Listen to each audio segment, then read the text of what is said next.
guys. Welcome to the first episode of Off the Trail Podcast. I'm super excited for this. It's been a long time coming, the start of this podcast, so it's really exciting to finally be doing it. We've wanted to do this for a long time, and we finally got the gear, and we got it all set up, and got the platforms. So we're pulling the trigger. It's not going to be perfect, but, you know, we're here. And we're actually going to use this episode to introduce ourselves if you don't already know us. You can follow us along on all platforms. I'm just going to say that straight up right now. First things first, Two on the Trail on everything. Instagram, YouTube, TikTok, Facebook, everything. Yeah. But yeah, so I'm Zach. I'm Charlotte. And we're 22 years old from Canada. And this is the episode to tell you guys a little bit about us. Okay, so I guess we'll just go back all the way to when we were 14 years old. That's actually when we met. So we went to high school together. We met in grade 9. And after that, you know, we started getting closer. Grade 10, we kind of went to the same parties. Grade 11, we ended up being in the same friend group, and we became best friends in grade 12. Started dating, and then COVID hit. So that was right in 2019. We started dating end of 2019. COVID hit, obviously, beginning of 2020. And COVID really altered kind of the course of everything. I mean, I'm sure it did for everyone. Honestly, COVID is what caused all of this. You know, like we were forced to hang out with just each other. We couldn't hang out with anyone else. So it forced us to kind of grow and develop in our own way, and it separated us from our old friend group naturally.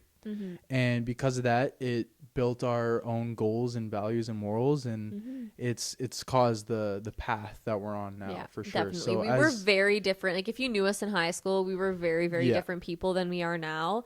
And a big part of that is everything that happened, you know, throughout COVID, throughout just everything in those kind of years of going into first year of university. I was enrolled in criminology at Ottawa U. Zach was going to Algonquin, and it just wasn't really what we wanted to be doing with our lives. It was just kind of what we thought we had to be doing with our lives at the time. But obviously everything first year was totally virtual because of COVID. And it made it very, very weird of a first year experience and everything. I ended up dropping out because, well, the version of myself that was going to college was completely different than what I am now, right? So I ended up dropping the program because it was all online and I wasn't doing very well. I didn't really take it seriously. But I also realized I didn't want to go and be a construction worker the rest of my life. That's what I was in for.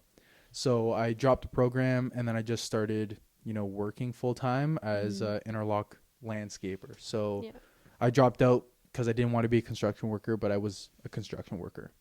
And so at the time, I got a part-time job at an animal rescue in our area. We're from Ottawa, Canada, so there was tons of really, really cool opportunities there. And working at that rescue, again, like, kind of changed everything for us. So I worked there for a couple months. Zach got very jealous of me working there because I worked with some really, really cool animals. Well, we did. So he ended up getting the same job as us. Well, because I was working the interlock landscaping job, and she got the job at the rescue, she was telling me everything about the job, all the animals, the people, everything. And I was so jealous because, again, if you know me personally, you know, ever since I was a kid, I loved animals. So hearing about the species that she got to work with and all the different variety of animals, I was so jealous. So I was like, get me a job. We were working with everything from, like, big crocodilians, sloths, lemurs, venomous snakes, like literally everything. And it was such a cool experience to just be fed knowledge about these animals all day. And we were doing interpretive presentations for groups of like 5 to 500 people. This is like a whole other podcast. Yeah, 100%. That we could get into. 100%. But it definitely influenced, I think, well, our public speaking, but also just changed a lot about our own lives. And it brought us this really cool opportunity to go and run the rescue in Edmonton. So we moved to Alberta for a month. And while we were living there, we kind of got that inspiration to go and travel. Yeah, so I was actually asking everybody in my life who was older than me what they wish they knew at the age of 19. And I asked my supervisor in Edmonton, I was like, what can you tell me? Like, what do you wish you knew when you were 19 years old? Or if you could speak to your 19-year-old self, what would you tell him? And he said, I wish I just traveled. I wish I just packed my bags and backpacked a foreign country for 3 months. I wish I just traveled when I had no baggage, no responsibilities, no roots in the ground holding me back, no debt, no nothing. When you're young, you have so much opportunity and you can restart. Like you have so much more room to restart. Yeah. So right then and there we decided, okay, let's fucking do this. Because we didn't really mention it, but we were actually, after COVID and then we got the job at Little Rays, we actually had a goal and a vision to build a school bus, buy a school bus and convert it into a house on wheels, travel across Canada, you know, in the States and Mexico. And at the time, that's what we were saving for. And when my supervisor told me this, we were like, let's just go. So we used the money that we had saved to go on our It was travels. always kind of like my end goal to do something involving traveling. I wanted to be some kind of like travel lawyer or something. I wasn't really sure, but I knew I wanted to travel. And after that conversation, it kind of just influenced me in a very big way of like, why not do it now? Yeah. You never know what's going to happen 15, 20 years, even tomorrow, a week from now. You never know where your health is going to be, where your physical ability is going to be. And there's so many things that if we weren't in the health and the age that we are now or that we were at the time, we probably wouldn't have been able to do. Yeah. And so it's just like kind of shows if you want to do something and if you're passionate about it and if you want to do it now, because you never know what's going to happen. Yeah, you know, at like, least aim towards doing it soon. Yeah. Like, you know? Like live every day working towards what you want. Yeah. Because if you are working something, if you're chasing a paycheck for the goal that you have, like you should really just be chasing the goal that you have. You know what I mean? So yeah, that's that. Like when our supervisor said this to us, we realized, okay, like we want to build this school bus and, you know, convert a school bus and live in it full time, blah, blah, blah. But really we wanted to do that to travel. And he said, I wish I just traveled. Yeah. And it kind of just turned on the light bulb of like, just go travel now, Yeah. you know, like build a school bus later. So exactly. So we went and we looked up like cheapest places to backpack. We bought backpacks. We bought flights to Asia basically right away, right after that conversation. It was like, how quickly can we do this? So literally a month later, actually, I have a video saved on my phone and it's of me saying like, yo, you're going to Southeast Asia for a month. Like in a month. We're going to Southeast Asia for 3 months in a month. Yeah. So we bought tickets to Thailand. We landed, and the reason we waited a month, just to clarify, is because everything was still closed from COVID at this time. We landed in Thailand 5 days after the country opened to the public. When we booked tickets, we actually were supposed to quarantine in a hotel for a week on arrival, and then they ended up getting rid of that rule. So when we got there, I believe for the first like 20 or so days that we were in Thailand, we did not see another tourist. It was so weird for our first backpacking trip, especially not only the culture shock of getting to Asia and it being so different from Canada, obviously, but also just the fact that we were staying in like 30-person dorms and it was only us. I specifically remember one time being in a dorm room and every single bunk bed was empty except for our bed that we had paid for. It was just so crazy. And that trip specifically, especially the beginning of it, really opened my eyes, and I'm sure yours as well, to how accessible and how cheap travel can be once you get there. 100%. If you do it the right way. Obviously, the tickets to get there are expensive. Yeah. But once you get there, we were spending like $3-4 on a hotel, $20 a day on meals, activities, everything. Transportation. Yeah. Can I just jump in really quick? Yeah. Like if you are working a minimum wage job, you can fly across the world. Like she said, flying is the most expensive part. Yeah.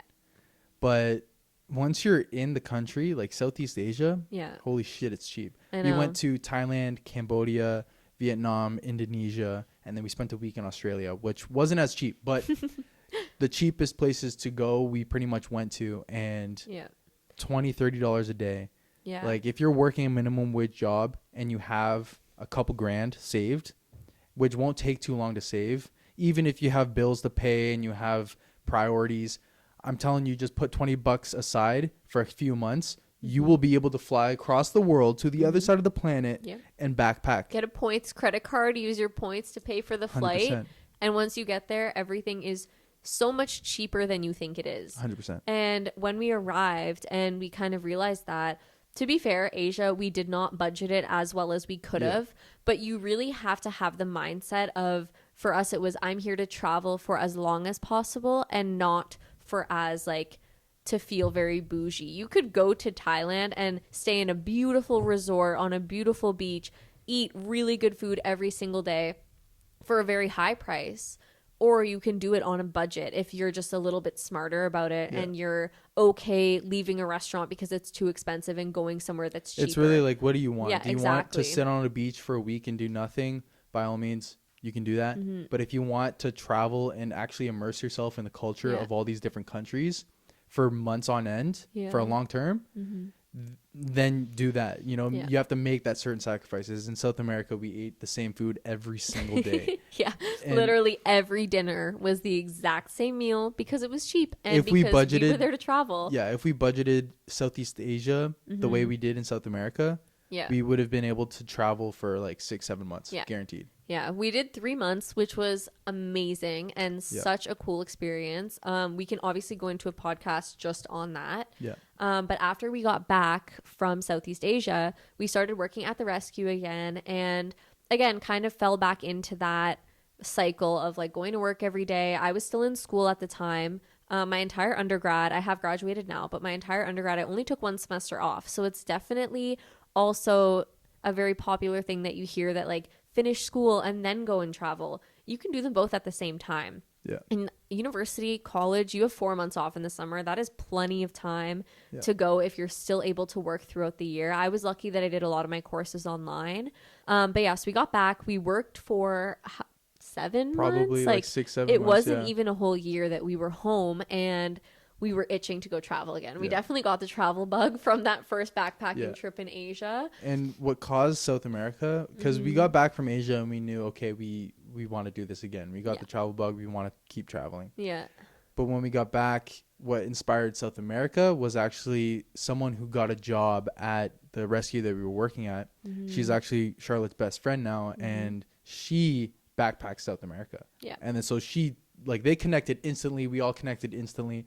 We shared our stories, and that's what inspired South America. So we were like, okay, we gotta go.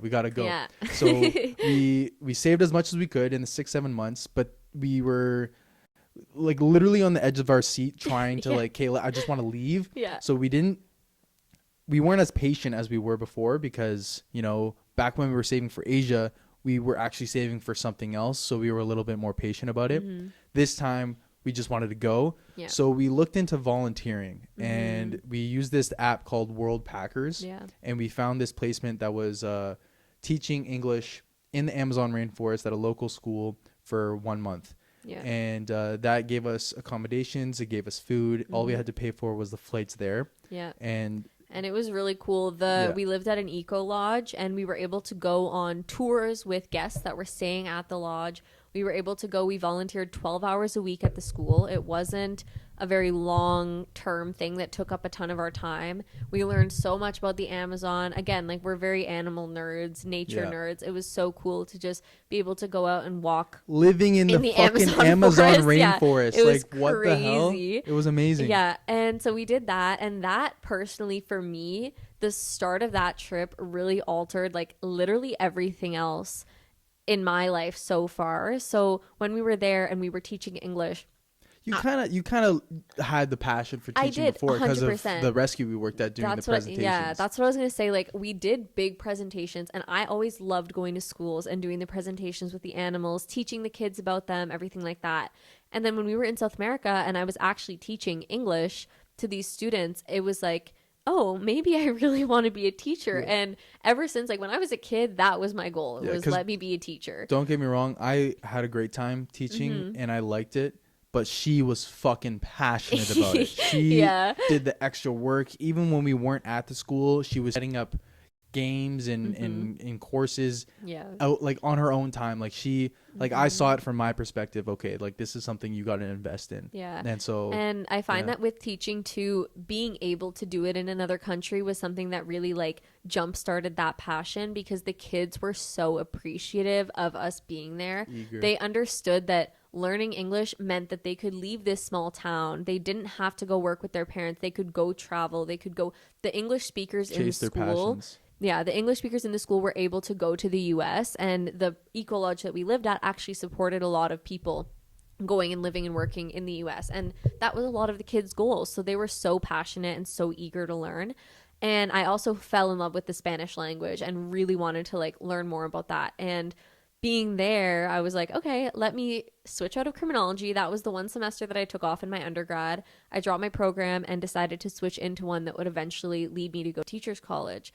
And after our month in Ecuador, we decided we already knew we were going to keep backpacking, but we didn't have like too much of a plan of what was going on. Our plan for South America was to actually, because we wanted to stretch it out as much as possible. Yeah. So our plan was to volunteer in every country we visited. Mm-hmm. So we had Ecuador lined up, we had Peru lined up, but that ended up falling through because the place we were going to go to flooded. But at the time when they said, sorry guys, we can't take you, we had already left our volunteer program in Ecuador, and we realized, okay, holy shit, this is cheaper than we thought, and we're spending less than we thought, and we have more saved than we thought. So we were like, let's just backpack as long as possible, and then once we start running low on money, then we'll look into volunteer programs again.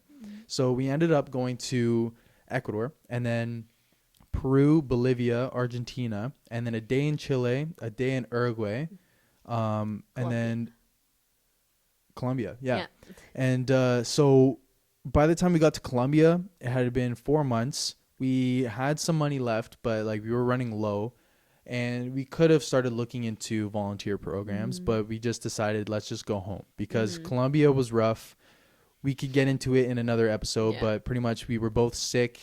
Heat stroke, all that. It was rough and horrible, and we just wanted to go home, missing our family, and so we went home. It had been a long time of eating the same meal every single day at that point. And that's the thing, like with South America, we went into it thinking, how can we make this as long as possible? Which again, that goes back to like your goals with traveling. If your goal is to, sit on the most beautiful, popular beach, you're going to be spending way more money than if it's like, how can we take super cheap overnight buses to save on accommodations and just stretch this as long as possible? When we say overnight too, like we've taken over 24-hour long bus rides, okay? Like people complain about 24-hour plane flights.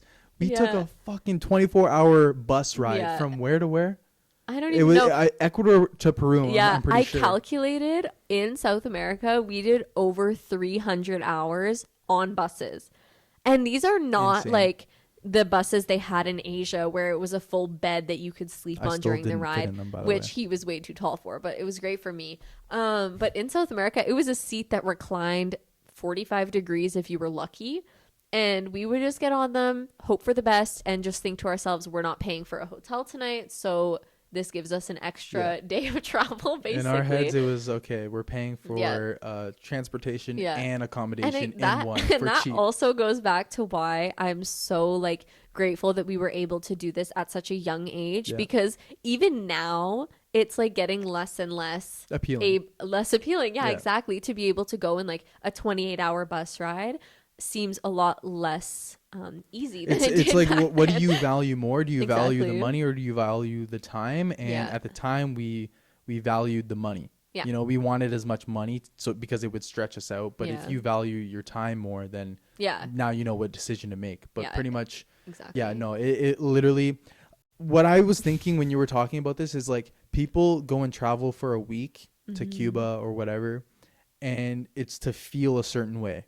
But I'm telling you, you will feel the same emotions or better the way we travel, like the way backpackers travel. Like it's like, but on a longer term. Yeah, I feel like we just got so much more out of the culture and out of just everything, like traveling with the locals, especially in Asia. Like we would be the only foreigners on buses sometimes, and it was such a cool experience to see how like kind people are around the world. Even if they don't speak the same language as you, they know that you're definitely foreign and not there. And personally, like as a woman traveling, I never felt in danger in Asia. I never felt in danger in South America. Like I went into it thinking that I might, because I've heard a lot of stereotypes about these countries.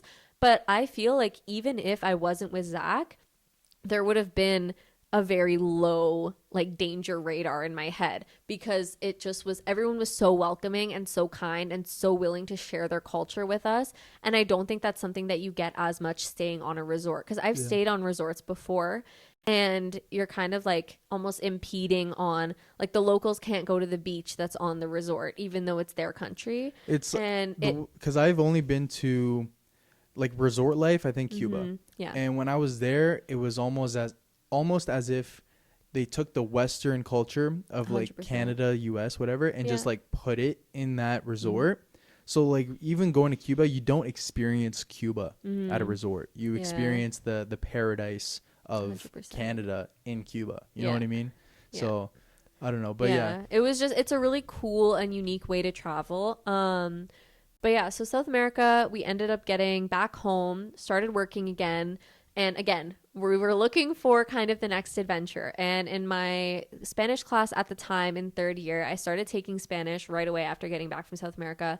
I think I might have taken some before, and I just loved it. And my prof suggested this program that was running in Spain, to come and to teach English to students, and to also get this certification called a TEFL, which is teaching English as a foreign language.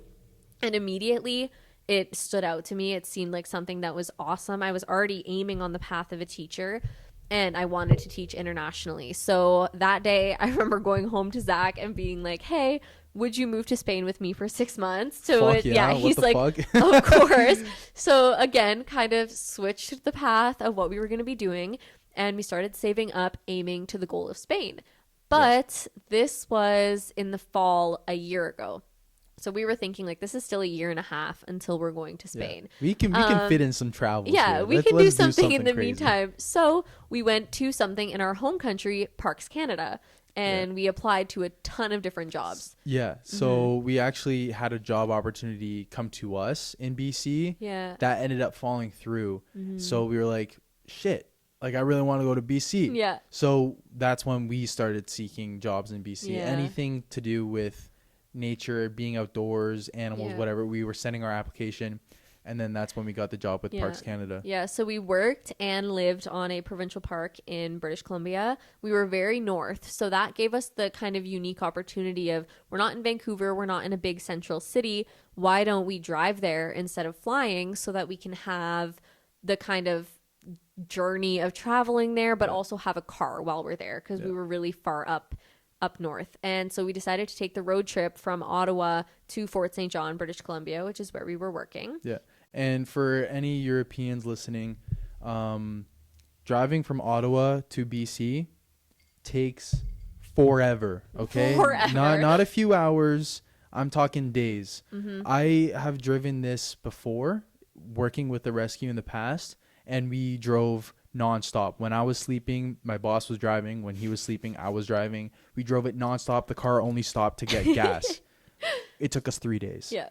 We took a week to get from Ottawa to BC, and it was an amazing adventure. It was great. phenomenal. Yeah, we were in a little bit more of a time crunch because we had a job to get to. So we drove it kind of as quickly as possible, but also stopping. We did a day in Banff. We visited my aunt in Invermere, and then we headed up. We did a day in Jasper, which was really cool to see it before all of the wildfires and everything hit this summer. And we drove right up to Fort St. John. I'm telling you right now, though, I'm just going to quickly jump in and you can continue. Yeah. The road from Jasper to Banff, or Banff to Jasper, the Icefields Parkway, is literally, no doubt, probably the best road I've ever driven on in my entire life. Like, it was insane. You feel like you're driving on another planet. Yeah. And I can't even, like, literally pause this podcast right now and go and look up a video of the Icefields Parkway because it's insane. Yeah, and driving, I think, across our country gave us such a different appreciation, even for the provinces that people say are boring, like Saskatchewan. I found it beautiful. Like, the sky, they call it the land of the living skies for a reason. Like, everything was just so amazing to drive through it and to see it from that perspective. We car camped and camped the whole way there. We arrived at our campground. We worked there for the summer. We got to take a really cool trip up to the Yukon as well. So that was like a 5-day trip that we took, which was so cool to go up very, very north, like the most north either of us have ever been before. Yeah. And then once the summer was over, we took our drive back through the US. So we started in Fort St. John, and we drove across the border from Vancouver into Seattle. And then the goal for the drive back was like, how many national parks can we fit? Yeah, we pretty much used the money we had saved from Yeah. BC and the little bit we had from like the fall to the summer after South America. So we pretty much just like, let's use the money that we have saved to drive across the states, see how long we can do it. So we pretty much did it for like 3 weeks to a month. Yeah. And we hit so many national parks along the way. I think Glacier National Park really stood out to both of us. Yeah. It's probably the most beautiful national park I've ever been to. It's actually like the cover art of the Yeah. podcast, by the way. Yeah, So, that's on the Grinnell Glacier hike in Glacier National Park. And what I really loved about, well, the entire summer, but also the drive back, is we really prioritized like our love for hiking and our love for being outside. We also camped and car camped the entire way back. Yeah. 3 weeks, camping every single night at different campgrounds. And it was amazing. That summer, I saw the most wildlife I have ever seen in my entire life. Yeah. We saw deer, moose, friggin' ram, bears, so black many. bears. We saw a grizzly bear. That's a whole Yeah. other story I would love to get into on another episode. We like, it was insane. And as Yeah. for like animal nerds, oh man, it a was moose awesome. literally lived at the campground that Zach worked at, Yeah, and we he named would see him every single day. We named him Took. Yeah. The moose on the campground. Yeah. That's awesome. So we drove back. We went to, I mean, I'm probably going to miss some, but we went to Glacier National Park, Mount Rainier, Olympic, Yellowstone, Grand Tetons, Badlands. And I feel like I'm missing a couple of other ones. We obviously did Banff and Jasper as well in Canada. And it was incredible. The drive back, just seeing all of the different landscapes and kind of what the northern US has to offer, as well as southern Canada. And it was beautiful. Yeah, it definitely made me want to do the school bus life. Yeah, for yeah, sure. for sure. And just kind of see, because we just got such a snippet. Like, Canada is such a big country, and so is the States. And we didn't even go very south. Like, we didn't even make it past Washington. And it was incredible to be able to do that. We got back to Canada, and again, with the goal of going to Spain in January. So we got back in August, I want to say. Yeah. August of this year, and I went back to my final semester at Ottawa U, making up for the semester that I took off when we were in South America. And while we were working back home, we decided to take a trip for a couple of days to New York with some friends. So we got to see New York City, which was very different than any other, city that we've been to or travels. It was still great, still a lot of fun, and saved up all the money that we could before leaving for Spain. Whatever you think, I just want to go back to New York. Yeah. Whatever you think New York is like, it's exactly that times 10. Yeah. Okay, like literally. it's so intense. Yeah. It's so loud, and everyone looks miserable as fuck. But it's like also the energy, it's the vibes. I can also understand why people want to live there. Yeah, because it is really cool. If you love a city, New York, I can see why it's the city to go to. Yeah. We're very big into nature and stuff, but it was still really, really cool to see it for a couple of days. And then, so we went home, started saving up, and we left right after I graduated and came to Spain. And now we are currently in Madrid, working and living here. I guess I can go into that quickly, just a little bit of what I'm doing here. So like I said earlier, I am getting my TEFL certification at the moment, but I'm doing that online.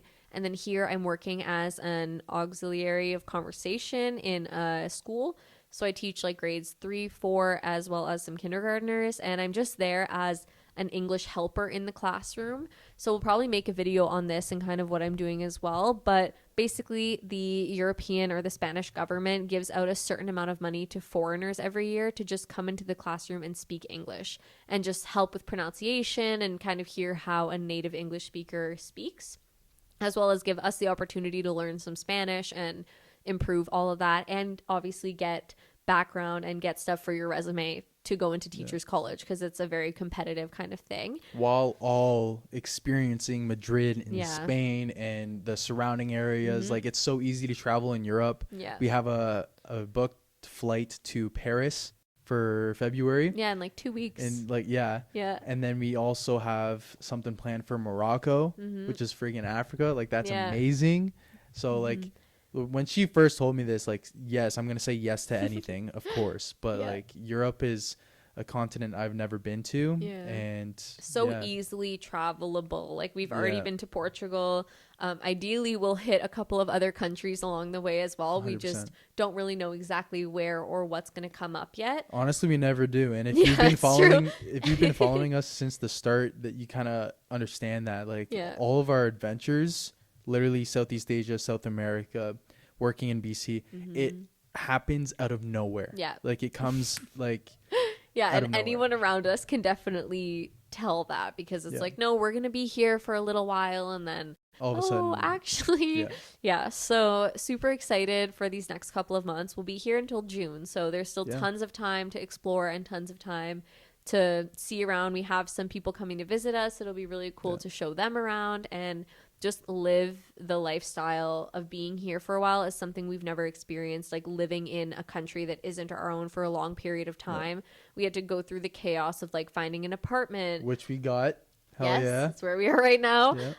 Zach is looking for another job as well as doing stuff online at the same time, and like it's such a different experience, but it's so much fun, and we obviously know we're gonna gain so much out of it in the long run. For sure. And for me, for like my future career, it's very good to see that I actually do love teaching as much as I thought I did, because coming here, if I didn't like it, that would have not been good. International teaching too. Yeah, exactly. Like, this is just the beginning of teaching all over the world. Yeah. And so after this 6 months, who knows what's going to happen? I know we have big dreams, big goals, not only with just Two on the Trail and Off the Trail podcast, but like personal goals, personal travel goals. We have so much planned. So stay tuned for all of that, I guess of course. We can wrap up this episode briefly just talking about the goals of Two on the Trail and Off the Trail podcast. So Two on the Trail it's always been to kind of remember and document our adventures. Ever since Southeast Asia, I started with YouTube, documenting every single day. It was kind of like vlogging, but putting it into a 3-minute montage video. And it's always just been to remember the journey. And not long after recording these videos, editing them, posting them on YouTube, I was like, might as well take it seriously. You know, like if I'm going to put energy into this, might as well put my all. So that's when I started really trying to make Two on the Trail work and make it like a professional social media platform. And then we finished Asia, and then it fell off. You know, I wasn't active on it at all, didn't work on it at all. South America came around, and then I picked it back up. And every time, because I have picked it up and put it back down a few times, but every time I pick it back up 10 times stronger. So once I picked it up and started taking it seriously, I did it with the goal of kind of inspiring others to go and travel, go and adventure, and go and do it now while you can, while you can, because you can. But not only go and travel and adventure and get outside, but also like to just do what it is you desire. Because I know you have a desire. You're a human being, and human beings have desires. We avoid pain and we seek pleasure. That's just human nature. So go and seek your desire. And I just want to quickly say, I have never seen passion like spew out of him so much as when he's editing videos and making content and everything. So like he's been talking about taking it seriously since we were in Asia, and now like it's finally that time to be able to take it seriously. And you can just tell by how he talks about it. He like sat up, adjusted the mic and everything. I can't just lean back and talk about this. But he's very like passionate about this whole idea of sharing how accessible travel is and how everyone can do it, and not even just travel, but whatever you want to do. Yeah, like it's literally Two on the Trail is to inspire.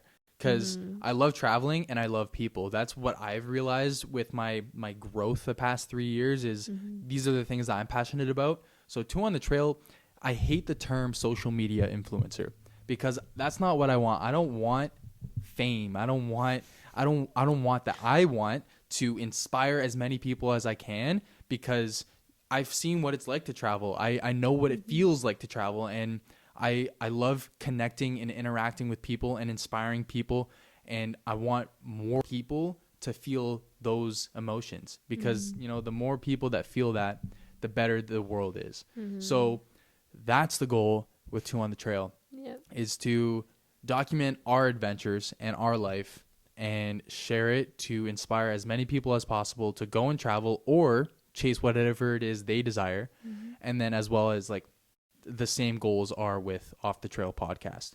It's just taking a different approach. You know, you're hearing more in-depth details of these stories. You're really getting to connect more with us individually and as a couple, and it just allows us to really share more and express more. We have so many stories that have happened so long ago that maybe the videos aren't, you know, up for people to see and everything, and we would love to share some of them. And that's kind of the goal with the podcast, is like bring a different angle to our travels. Like, we don't want to ever lie about that it's always easy to travel or that there's never problems. There are problems literally all the time, but it's just about turning those problems into like, well, these are the stories you're going to be able to tell. This is teaching me about myself. It's teaching me about how I react to these situations. It's teaching me about us as a couple. Like, if you can travel in a couple, that changes a lot, because we've been in some really stressful travel situations, and they really show how we can react together and as well as individuals, and how we grow from it, you know? For sure. Yeah. So yeah, that's as for the first episode, that's who we are. Nice to meet you. And that's how we started traveling, and we have so many more travels to come. Yeah. And yeah, that's the goals with Two on the Trail and Off the Trail podcast. So if you guys enjoyed this episode, you know, do the social media things, like, comment, share. I don't know what you do for social podcast, if you subscribe or anything, but follow along. You can find us on everything. Two on the Trail, even Off the Trail podcast has Instagram, Facebook, TikTok, YouTube. We're on all of it. So go follow those if you really want to connect more with us and reach out. Honestly, like, I would love to connect with everyone.